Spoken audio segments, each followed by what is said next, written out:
In the spirit of respect, authenticity, and reconciliation, the town of Slave Lake honors and acknowledges that we are situated on the traditional lands of the Sawridge First Nation within Treaty 8 territory, home to Indigenous, Métis, and Inuit peoples who have occupied these lands since time immemorial.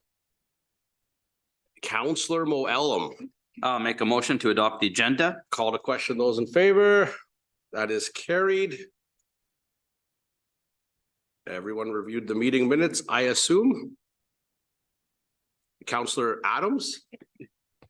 I'd like to make a motion to accept the November 7th, 2023 regular meeting of council minutes as presented. Any discussion? Call to question those in favor. That is carried. Councillor Hughes. I move to accept the committee of the whole meeting of council minutes from November 14th, 2023 as presented. Any discussion? Yes, there's actually a slight revision to them. Oh, Okay.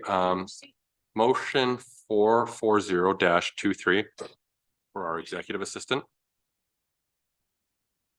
The motion was to allow proclamations only for national holidays and those that we currently have a flag protocol with.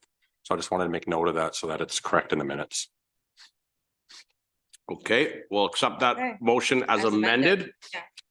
Meeting minutes as amended. Call to question those in favor. That is carried. Reports and new business. Kelvin, you are up, sir. All righty. The purpose of the report is to present council with an updated snow and ice policy. The background is senior management has been working on policies, updating them to the new template and make sure all the information is correct. The policies are not only categorized by department, but also by council and administration policies. Council policies must be approved by council, while administration policies are approved by the CAO. The snow and ice control policy presented is we've updated to the new template. There's just a couple of changes in the definitions and update to the schedules. The options are to accept the updated policies as in this report, or provide amendments for administration to consider, or to maintain the current policies. Recommendation to council is to accept the updated snow and ice control policy as presented. Okay, Any thank questions? you. We've been through this a few times as council, so there might not be many questions, but does anyone have any? Councillor Adams? I move to accept the updated snow and ice control policy as presented. Any further discussion? None? Okay, call to question those in favor. That is carried. Holy moly, and we are already in question period. Does anyone have any questions for acting CAO Kelvin? Councillor Ferguson. Sure, I guess I'll ask, since we were just kind of on the topic of snow and ice policy. So it's any day where we're going to get a snowfall. So can you just walk us through for the benefit of the public? I know you've probably been through this 1,000 times. In fact, I know you have. We get a snowfall, you guys get to the shop in the morning. Kind of what's the procedure? What's the process for the general public so that they're aware? So first thing they do is they'll run out with we have a guy that goes out early and just checks the roads and see if there's any roads that need sanding to begin with, and the sand truck will go out, and then we'll start on priority 1, which is your emergencies, and over to the hospital and over to the airport. And then we move into priorities 2, which is your 6 Avs and your collectors. And then priority 3, and this is a few days later, we'll get into all your arterials and stuff like that. And then the last is priority 4. Once we get into it, then we do a downtown cleanup, just to the downtown core, and we pile the snow out and we haul it out in trucks. We try to schedule at the same time that we're doing residential with all the cul-de-sacs, because we haul the cul-de-sacs out as well. So we try to coordinate that together so that we don't get the trucks 2 different times. Saves a little bit more money and gets it all done at the same time. So. Perfect. Councillor Moellem?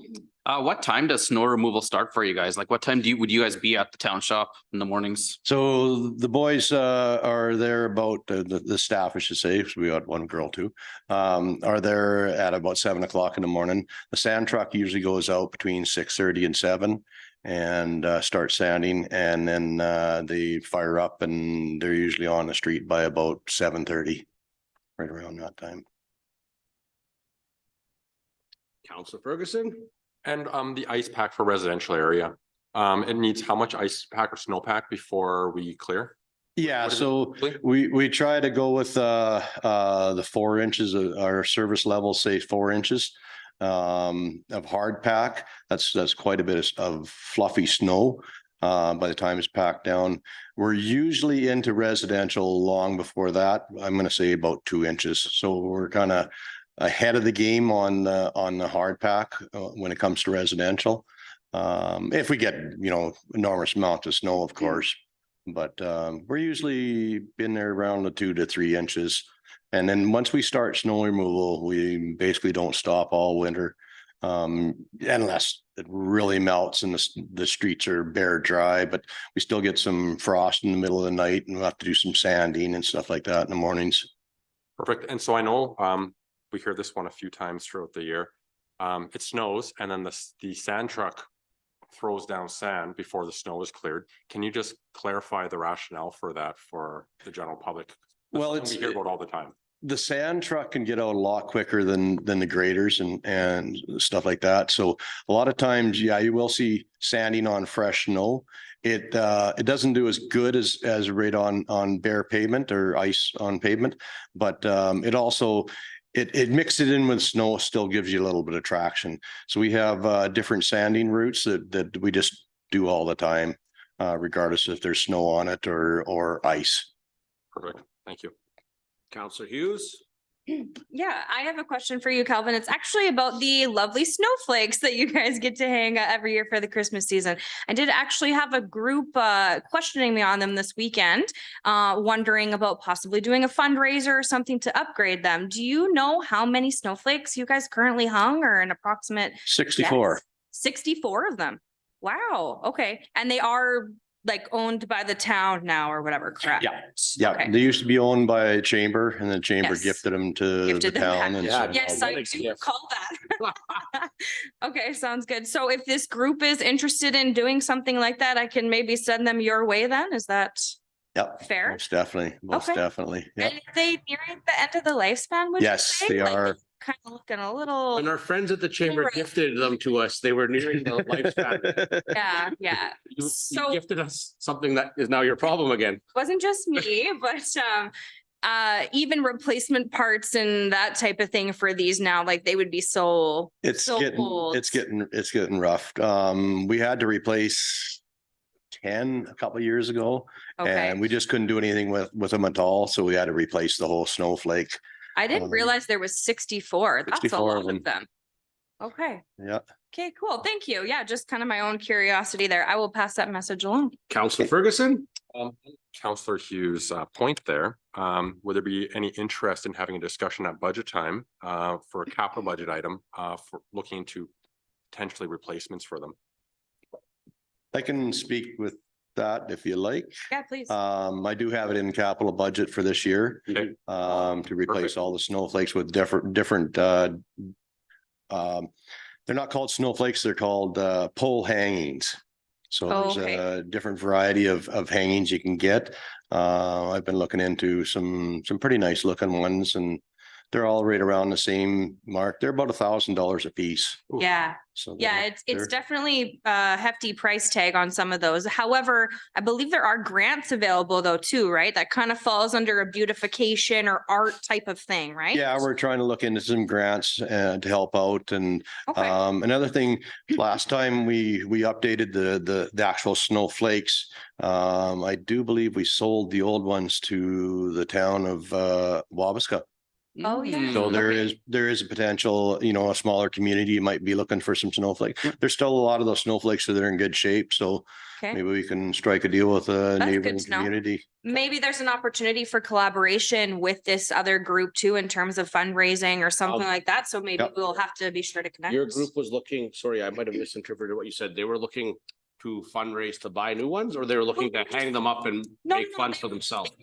if we would be open to them, possibly trying some fundraising, and if the town was kind of gonna, plan ahead for buying new ones down the road type of thing, and they would help out in some capacity was the Okay. general comment. So this might work well, though. Yep. Counselor Moellem? To ask was if these hangings were gonna be all season or just for the Christmas season, There'll be the holiday season. holiday season ones? Yeah, so we hang them in, right at light up, which is usually the middle or towards the end of November. And then we hang them for basically 60 days, so 3 months. And then we take them down. So we usually take them down about the end of February. Just for the holiday season. Perfect. Any other questions for Calvin? Nothing. Moving on to the state of the lake. Counselor Hughes, you have some good stuff for it. Oh, yeah, I'm up already. So I just wanted to give a big shout out to the Slave Lake District Chamber of Commerce. They put on a absolutely fabulous Moonlight Madness event. It was really something to see. I had a lot of comments, people telling me it was straight out of a Hallmark movie. It was such a great turnout downtown, lots of kids, probably the warmest parade in my history in this community, about over 30 years that, and it was a joy to bring my child to, and I really enjoyed the evening, retail wise as well. I have heard that it was very busy and just very well received. So just big props to them for all of their hard work and upping their game this year. It was very much appreciated by the community and the business owners as well. And in that spirit, they actually have another event that they're doing this coming Friday. So it's called Merry Little Christmas Shop, and it's kind of like a sip and shop opportunity. Some of the stores downtown will be open till 9 p.m. Kind of go and browse around, maybe without the kids this time, that type of event. And they're going to be launching their postcard to home. So it's like the passport to Christmas that the Chamber of Commerce had debuted years ago, but this is kind of a new take on it. So they'll be launching that this Friday as well. And then also just a big shout out to our local McDonald's as well. They were a big sponsor of the postcard to home as well. So just wanting to acknowledge that and just say thanks again for all the great work. It's awesome. It was a great kickoff to Christmas in Slave Lake. Yeah, that for was sure. a lot of fun. Thank you. Counselor Moellem? Wow, I don't even know how I could follow that up. That was absolutely great, Jim. She's still in that Hallmark movie, hey? She's just like, she is. Unfortunately, now I got to read this. I just want to say congratulations to the two U13 teams that did great this past weekend. Slave Lake hosted a fabulous tournament. I want to thank all the coaches, volunteers, referees, teams that came down, and the sponsors who helped make this such a great event.